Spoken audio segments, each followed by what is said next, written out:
আসসালামু আলাইকুম ওয়া রাহমাতুল্লাহ।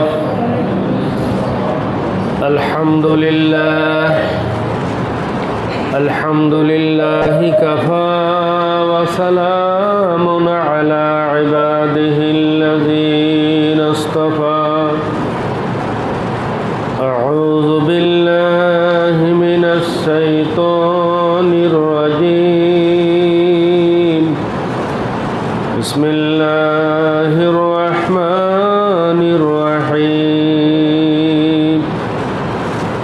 লাই ইয়ানালাল্লাহা লুহুমুহা ওয়ালা দিমাউহা ওয়ালাকিন ইয়ানালুহুত তাকওয়া মিনকুম। وقال النبي صلى الله عليه وسلم من وجد سعة فلم يضحي فلم يقرب مصلنا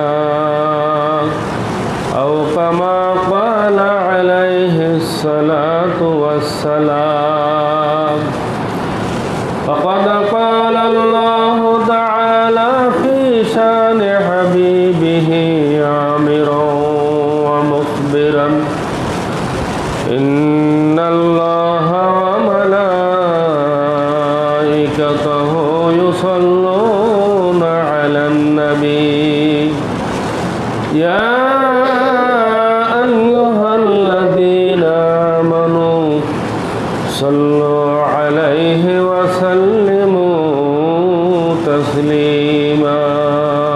اللهم صل على سيدنا مولانا محمد وعلى آل سيدنا مولانا محمد.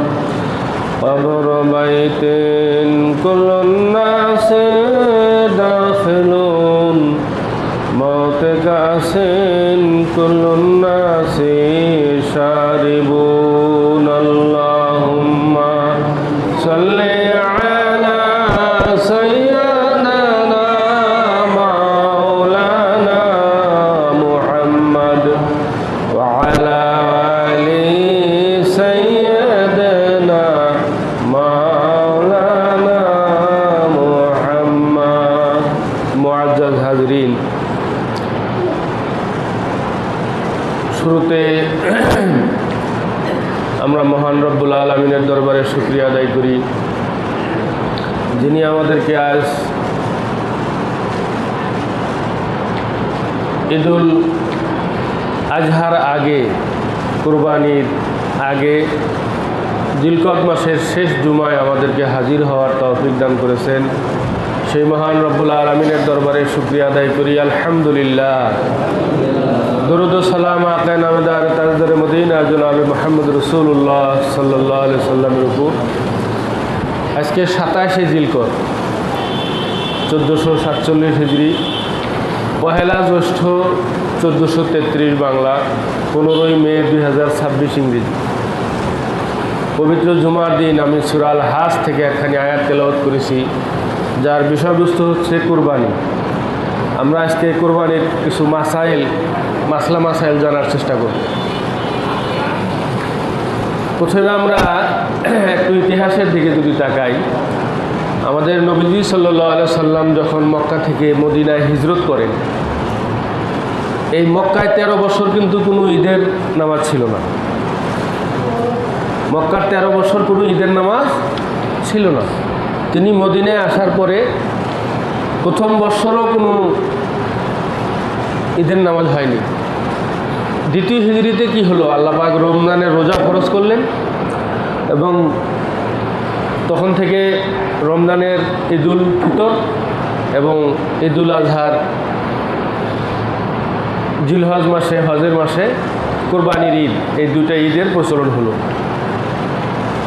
নবীজি সাল্লাল্লাহু আলাইহি সাল্লাম বলেছেন যে আমি যখন মক্কা থেকে মদিনায় আসি, তখন দেখি মদিনার ইহুদিরা তারা কি করে, বিভিন্ন দিবসে ওকাজ মেলার নামে বিভিন্ন জুয়া, খেলাধুলা, বিভিন্ন ধরনের ঘোর দৌড়, নানান ধরনের অনুষ্ঠান করে, প্রতিযোগিতা করে, আনন্দ করে। তখন আল্লাহ নবী সাল্লাল্লাহু আলাইহি ওয়াসাল্লাম বললেন যে আল্লাহ পাক মুসলমানদের জন্য দুইটা আনন্দের দিন দিয়েছেন, দুইটা ঈদের দিন দিয়েছেন। একটা হলো ঈদুল ফিতর আর একটা হলো ঈদুল আজহা। এই তখন থেকে ঈদুল ফিতর এবং ঈদুল আজহার প্রচলন হয় এবং এটা উদযাপিত হয়ে আসতেছে আজ পর্যন্ত 1400 বছর থেকে। তাহলে আমরা খুব তাড়াতাড়ি আমরা ঈদুল আজহার মুখোমুখি হব ইনশাআল্লাহ। আজকে যদি 27শে জিলহজ হয়, জিলকদ হয়, তাহলে আর 3 দিন আছে এই মাসের, অর্থাৎ শনি, রবি, সোম, এই 3 দিন আছে জিলকদ মাসে। মঙ্গলবার থেকে কী হবে? জিলহজ মাস শুরু হবে।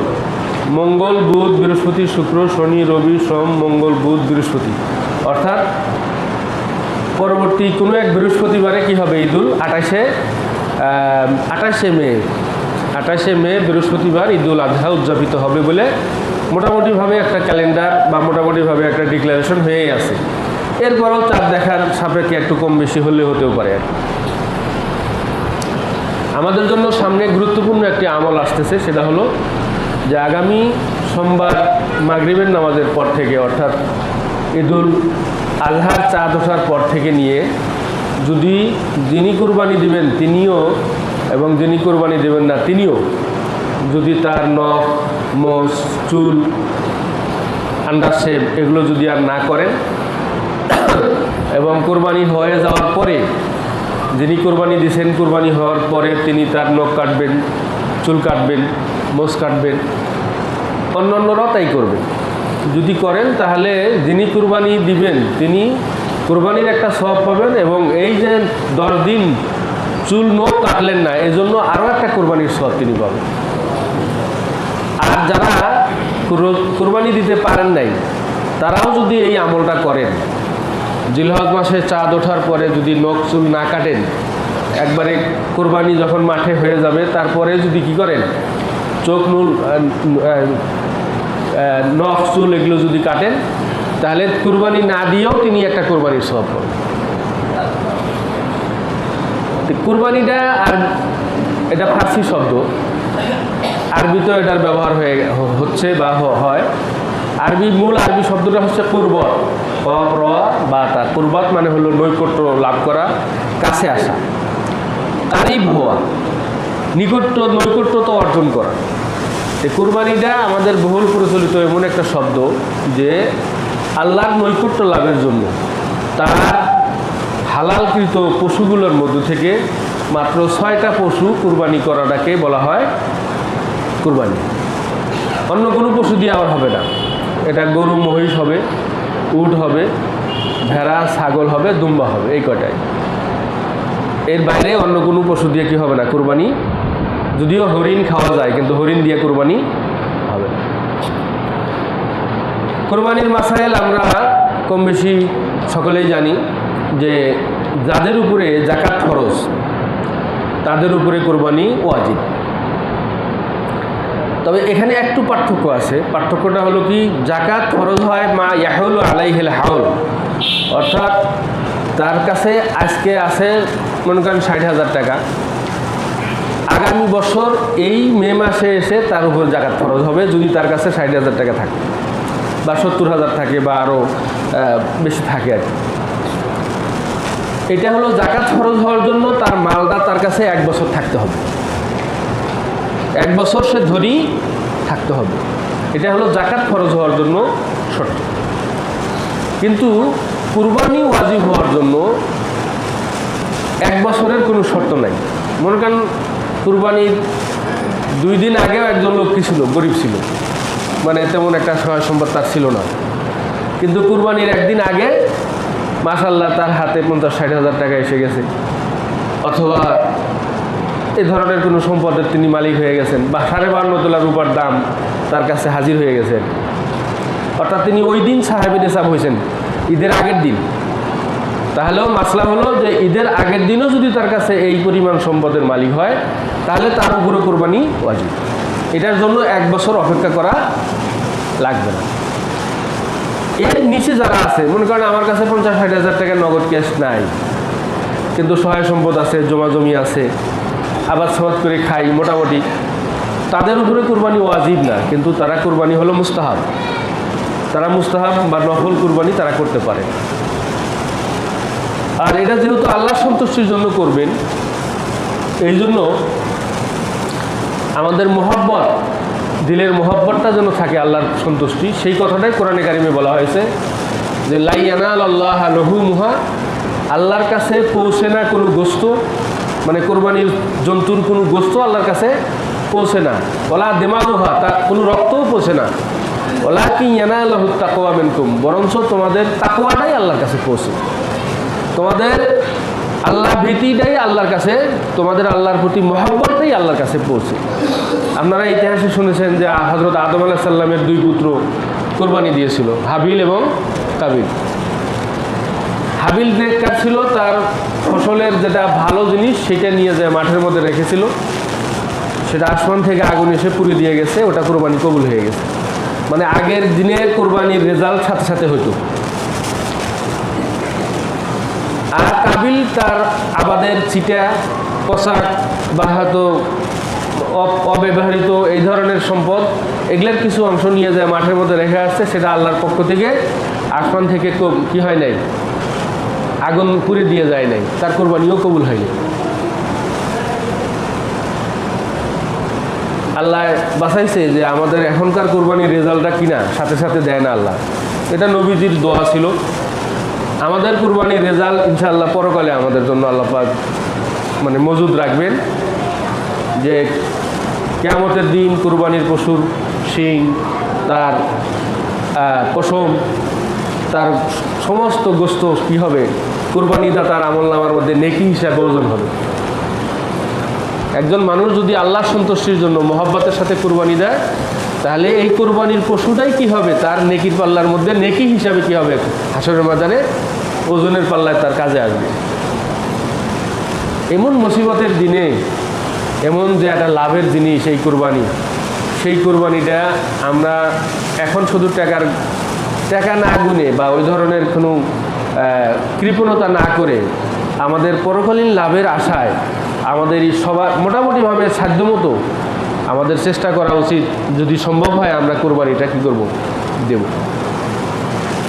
আল্লাহ রাসূল সাল্লাল্লাহু আলাইহি ওয়াসাল্লাম হাদিসের মধ্যে বলেছেন, মান ওয়াজাদা সাআতান, যে ব্যক্তি কুরবানি দেওয়ার সামর্থ্য আছে, ফালাম ইউদাহি, কিন্তু সে কুরবানি দিল না, ফালা ইয়াকরাবান্না মুসাল্লানা, আল্লাহ নবী বলছেন সেজন্য ঈদগাহে না আসে।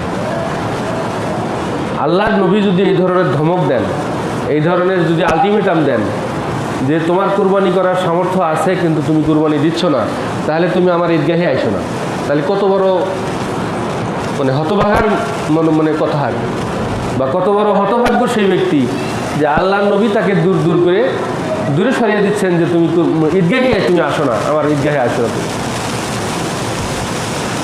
এজন্য যাদের সামর্থ্য আছে, যারা সাবালক, যারা মোটামুটিভাবে মনে করেন যে সচ্ছল এবং 52.5 তোলা রূপার দামের মতো পরিমাণ সম্পদ যাদের ঈদের আগের দিন আছে বা থাকতে পারে, বা যদি হয় তাহলে তাদের উপরও কোরবানি ওয়াজিব। এখানে চুলচেরা যদি বিশ্লেষণ করা হয় তাহলে একটা জিনিস খেয়াল করবেন, আমাদের অনেক মা বোনদের উপরও কিন্তু কোরবানি ওয়াজিব, কিন্তু হয়তো তারা ওইভাবে খেয়াল করে না। দেখা যায় অনেকেরই বিয়ের সময় অনেক গহনা পাইছে, 7.5 ভরি সোনা তাদের আছে, ওই সোনার মালিকটা কিন্তু ওই আমাদের মা বা ওই আমাদের বোন। এই 7.5 ভরি সোনা যদি কোনো মায়ের কাছে, বোনের কাছে থাকে, তার উপর কোরবানি ওয়াজিব। তার স্বামী দিলেও আলাদা করে তার উপর কোরবানি ওয়াজিব।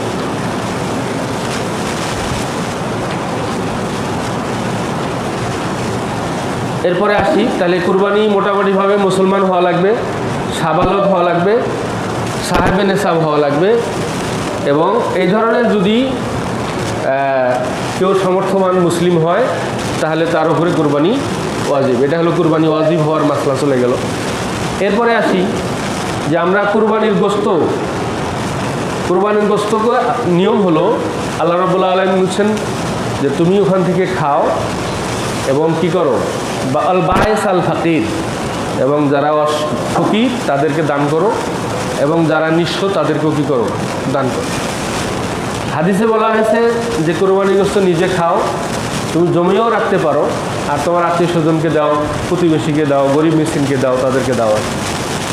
যদিও সুন্দর বন্টনের জন্য আমাদের ওলামায়ে কেরামরা একবারে পরিষ্কার মাসলা যেটা নির্ধারণ করেছেন, কোরবানির গোশত আপনার 3 ভাগ করে 1 ভাগ আপনি নিজে খাবেন, 1 ভাগ আপনার আত্মীয় স্বজন যেখানে আছে তাদের কাছে পৌঁছে দিবেন, আর 1 ভাগ একবারে টোটাল ফকির মিসকিন গরিব যারা তাদেরকে দিবেন।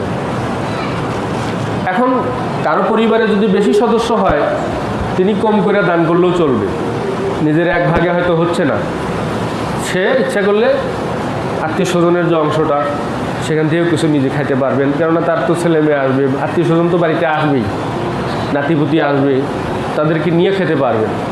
মানে 3 ভাগ করাটা সুন্নাহ বা মুস্তাহাব, কিন্তু একবারে এরকম একবারে কাটায় একবারে জরুরি এরকম বিষয়টাই না, একটু হালকা আছে। আর মনের ব্যাপারটা আল্লাহর সাথে বেশি আল্লাহর কাছে পৌঁছবে, যে আপনি আল্লাহর সন্তুষ্টির জন্য আসলে গরিব মিসকিনের হকটা দিতে চাচ্ছেন কিনা, আপনার মনটা চাচ্ছে কিনা, সেই জিনিসটা আপনি খেয়াল রাখবেন। কোরবানির পশু কেনা, কোরবানি বানানো, এটাকে লালন পালন করা, এটাকে ঘাস খাওয়ানো, এটাকে ভুসি খাওয়ানো, এটাকে লবণ পানি খাওয়ানো, এই সব দায়িত্ব কোরবানি যারা দিবেন তাদের। এবং যারা কোরবানি আপনার বানিয়ে দিবে তাদেরকে কোরবানির গোশত মজুরি হিসেবে দেওয়া যাবে না, আলাদা মজুরি দিবেন 50 টাকা, 100 টাকা বা 200 টাকা। আর আপনার যে কোরবানির যে গোশতটা ভাগ হবে, ভাগ হওয়ার পরে আপনি যদি হাদিয়া হিসেবে যে বানাইছে তাকে 1 ভাগ দিতে পারেন, প্রতিবেশী হিসেবে দিতে পারেন, গ্রামবাসী হিসেবে দিতে পারেন, অথবা গরিব হিসাবেও দিতে পারেন, সমস্যা নেই। কিন্তু মজুরি হিসাবে কোরবানির গোশত দেওয়া যাবে না। আপনার কোরবানির পশুটা লালন পালন করার দায়িত্ব ওই সলিমুদ্দিন কলিমুদ্দিন না, আপনারই দায়িত্ব। আপনি কাবা দিয়ে যদি এটা লালন পালন করেন, কিনছেন 1 সপ্তাহ আগে, তাহলে এটা পালতে হবে না, এটা মানে গোবর পরিষ্কার করতে হবে, এটা ভুসি খাওয়াতে হবে, এটা টাকা দিয়ে করাইতে হবে, কামলা দিয়ে করাইতে হবে, মজুরি দিয়ে করাইতে হবে। কারো দিয়ে কষ্ট দিবেন, হ্যাঁ অমুক তমুক আয়তো আমার গরুটা ধুয়ে দিয়ে পরিষ্কার করে দিয়ে কিছু দিলেন না, না এটা হবে না, এটা করা যাবে না। কুরবানির পশুর চামড়া, এটা আপনি যদি লবণ দিয়ে শুকাইয়া জায়নামাজ বানান তাহলে আর দান করা লাগবে না, এটা আপনি ব্যবহার করতে পারবেন, কোরবানি দাতা এটা ব্যবহার করতে পারবেন। কিন্তু যদি এটা বিক্রি করা হয় পয়সা, মানে এটা পয়সায় যদি পরিণত করা হয়, তাহলে এটা সম্পূর্ণ গরিবের হক, আর কোনো জায়গায় এটা আর ব্যবহার করা যাবে না।